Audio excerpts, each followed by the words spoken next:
The City at World's End. Chapter 5. In the Red Dawn. Keniston was aroused next morning by the sharp summons of the telephone.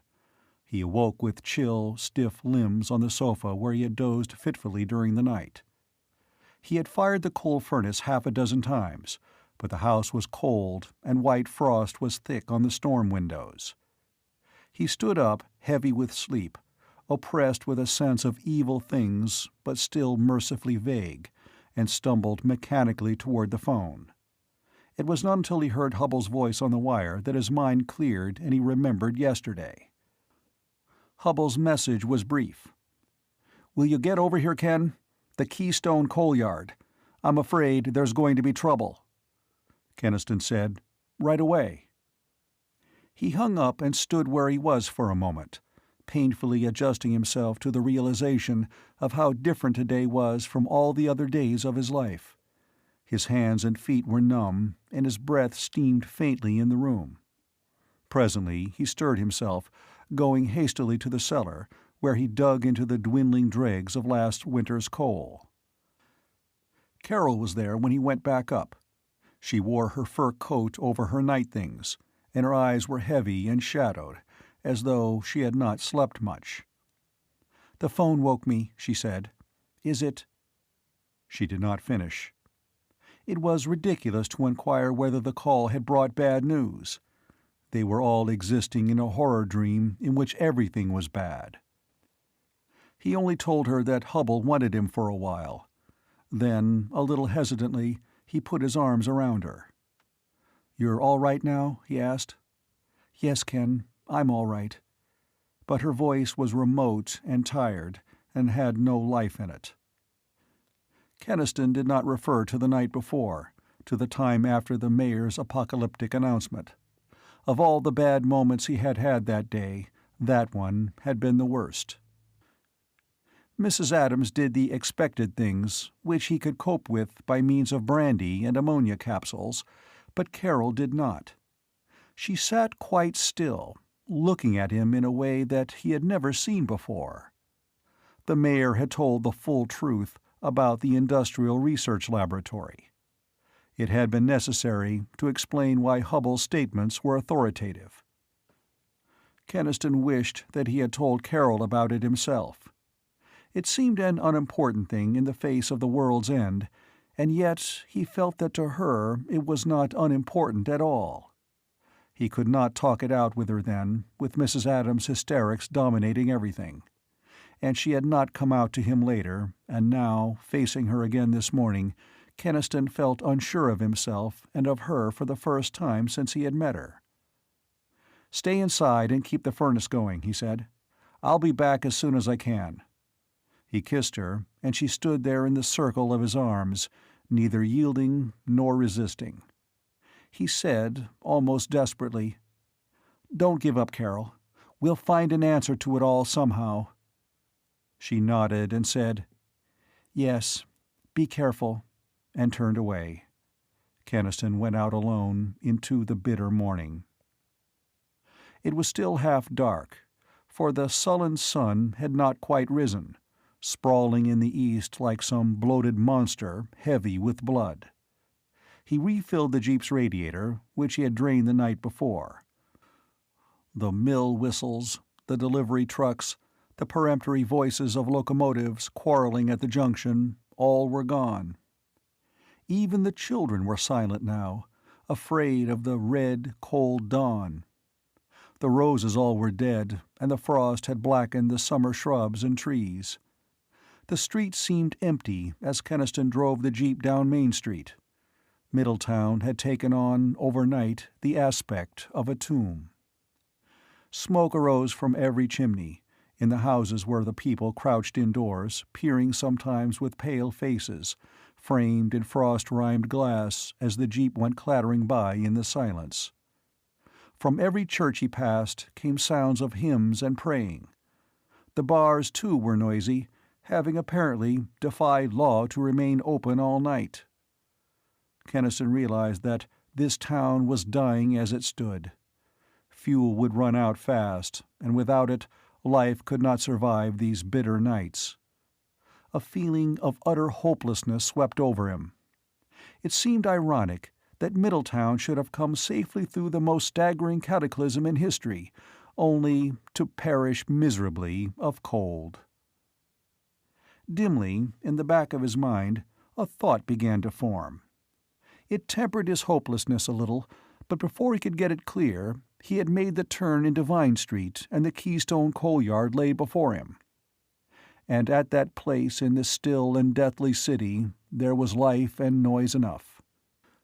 Policemen and National Guardsmen formed a cordon around the yard and its great black heaps of coal.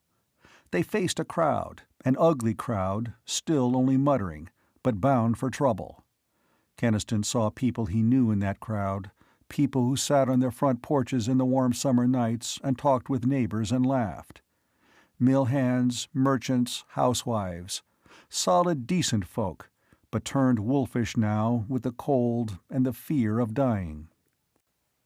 Hubble met him inside the yard. A worried police sergeant was with him, and Borchard, who owned the yard. "They were starting to loot the coal piles," Hubble said. "Poor devils, it was summer, and they didn't have much fuel. Some of them burned their furniture last night to keep alive." Borchard said anxiously, "We don't want to have to kill anyone, and right now, they'll believe you scientists before anyone else." Hubble nodded. "You talk to them, Ken. You've gotten to know them better than I have, and they'll trust you more." Keniston said, "The hell they will. And anyway, what'll I say to them? Go home and freeze to death quietly, like gentlefolk, and let's not have any nasty scenes? They'll love that." "Maybe they don't have to freeze," said Hubble. "Maybe there's an answer to that." The half-formed thought in the back of Keniston's mind leaped forward. He looked at Hubble and knew that the older man had had the same thought, but sooner and clearer. A small flicker of hope began to stir again in Keniston. "The domed city," he said. Hubble nodded. "Yes, it retains heat to a considerable degree, at night. We saw that. That's why the dome was built. How long ago? No matter, it's our only half-warm refuge. We have to go there, Ken, all of us, and soon. We can't go through many more nights here." "But will they go? And if they do, what'll happen when they see that city and realize Earth is a dead world?" Hubble made an impatient gesture. "We'll have to take care of that when it comes. The thing now is to give these people some hope. Tell them to wait in their homes, that soon they'll be safe. Tell them anything you like, but make them go." Keniston scrambled up a black ridge of coal to stand above the crowd.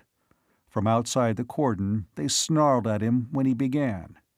But he shouted them down, calling out the names of the ones he knew, ordering them to listen, being masterful while his heart pounded with the same dread that drove the men and women in the street. "Don't talk to us about law when it's the end of the world," yelled a hard-faced woman. "It's the end of nothing unless you lose your heads," Keniston hammered. "The mayor is arranging now to give you what you want, an answer to how you're going to live and be safe. Your lives and the lives of your families depend on how you cooperate. Go home to your radios and wait for the orders." "Will they give us coal?" shouted a burly mill hand. "Coal, food, everything you need. Nobody's going to cheat anyone. We're all in the same boat. We'll stay in or get out together. Now go home and keep your families together and wait." He called suddenly to the men on guard. "You too, get out of here and report back to your headquarters. The orders coming up are more important than this coal." He climbed back down from the black heap, wondering whether his feeble attempt at psychology would work. Borchard started angry remonstrance about dismissal of the guards, but Hubble shut him up. "It worked," he said. "Look, they're going." As the crowd dispersed, Chief of Police Keimer arrived. His unshaven face was gray from lack of sleep, his eyes red-rimmed. He did not seem to be much excited by the trouble at the coal yard. "We've had a lot more than this on our hands during the night," he said. Keniston learned then what had gone on in Middletown since the mayor had finished speaking. The deaths from shock, the scattering of suicides, the outbreaks of looting in the downtown streets, quickly checked. A dozen people, mostly drunks, had died of cold. "But the barricades at the edge of town were the worst," Keimer said tiredly. "You know, a good number of people from outside Middletown were trapped here by this thing. They, and some of our own people, gone panicky, tried to stampede out of town." He added as he turned back to his car, "They tell me more than 2,000 people were baptized last night." "We'll go with you to City Hall," Hubble told him. "Yes, you too, Ken. I'll need your help with the mayor." It seemed impossible that the pudgy little mayor could be a problem. He had been so docile, so pathetically eager to take advice and follow orders. But when, in City Hall, Hubble confronted him with the plan to evacuate Middletown, Mayor Garris' face took on a mulish look. "It's crazy," he said. "Take up a whole city of 50,000 people and transport them to another place we don't know anything about? It's insane." "There are enough cars, buses, and trucks to transport the population and supplies. There's enough gasoline to run them." "But this other city, what do we know about it? Nothing. There might be any kind of danger there. No, I was born in Middletown. I've lived here all my life. I've worked hard to get where I am. I just spent $5,000 to redecorate my house, and I'm not going to leave it." He glared at them, and his plump body trembled. Hubble said gently, "We're all afraid, Mr. Garris. It's a hard thing to do. People have their roots, and they can't break them easily all at once. But we must go. We must seek shelter or die." The mayor shook his head. "My wife and daughter, they've been hysterical all night, pleading with me to do something, to make things go as they always have. This has been an awful shock to them. I don't think they could stand any more." "Slap their faces, Mr. Garris," Hubble said brutally. "This has been a shock to all of us. Now what are you going to do? Will you call in the city council, or won't you?" "I can't. Not on that proposal." Garris' face crinkled like that of a child about to cry. "Honestly, gentlemen, I can't."